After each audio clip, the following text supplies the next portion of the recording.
In this video, we're going to start the disassembly of this 1981 Honda ATC 185S. The first step is to remove the seat and the rear fenders, which has already been taken care of since I lost them a while back. And the next step is to remove the gas tank. And to do that, you take the bolt off that's in the back, supposed to be in the back anyway, and then you turn the petcock off. And that step's especially important if there's gasoline in the tank. The next thing you do is you remove the fuel line from the carburetor. Next, we'll remove the air box and the carburetor. Next, we take the carburetor off. And to do that, you take off this throttle here at the top. And then there's two bolts on the side. You can either take the carburetor off the manifold or you take the manifold off the engine. And there should be an overflow tube on the bottom. You can see how that's wound down there, and take that off. The carburetor is off. Next we take off the exhaust pipe. The exhaust pipe is off now. Now we're ready to take the chain off. And to do that, you look for one of the chain links that's different, and that'll be the master link. And it's three pieces. You take the master link off. This is what the master link looks like.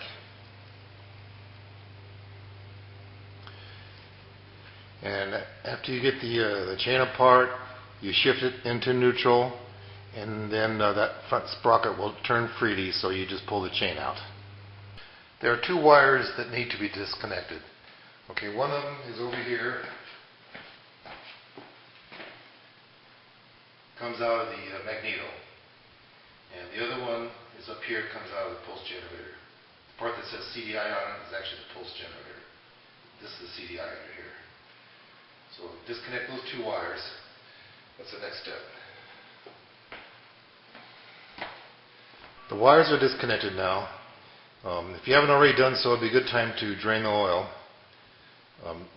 The drain plug is located under the starter there in front of the shift shaft and on the left side. And it'll take a 24 millimeter socket to get it out. And you'll take out a plug, a spring, and a filter screen. The motor's free now, and except for the motor mounts. If you take the motor mounts off, you can take the motor out. You take it off on the left side, and you can work on the rest of it at your workbench. Or there's a lot of parts that can come off while the engine is still in the frame, and that's a pretty good way to do it because the frame will hold things for you. The next step I'm going to do is to take off the starter and the magneto. And if you want to see a video of that, you can click on this link here at the top. After that, I'm going to take the camshaft off. And if you want to see that video, you can click on this link here. You can't take this cylinder and head off because the frame is in the way. To do that, you have to remove the engine. Okay, next we'll move over to the other side and we'll take off the clutches and the external shift mechanism, the shift shaft, and the external clutch mechanism, and the oil pump. And that's about all we can do with the engine and the frame. Then we'll take it out. It'll be quite a bit lighter too. We've removed practically everything we can off this engine while it's still in the frame.